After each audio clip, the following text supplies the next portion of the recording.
What's your guys' opinion on the divorce coolant system for the 3.0T Supercharged? Are you guys going to make one, have one in the works?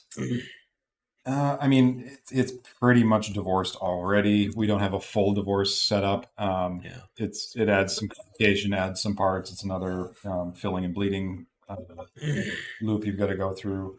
There's no shared coolant flow path between them, so No. it's mostly just a fill and Yeah. pressure equalization. That's about it.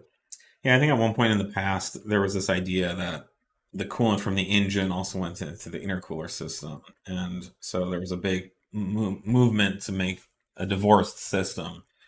This was maybe like 8 years ago. But what we've seen since then is that what Nate says is true. Even though they share a reservoir, it's essentially divorced in practice. Mhm. And um, engine coolant is not coming out of the engine and then going into the intercooler. So I think we are working on some cooling system upgrade Yeah. products, which may end up divorcing things in order to implement the solutions we're looking for. But the goal of divorcing the system is not something that we have. We're not concerned with divorcing the system fully. The benefits just not really there. So I definitely a big heat exchanger. There are some pump upgrades that have shown to help.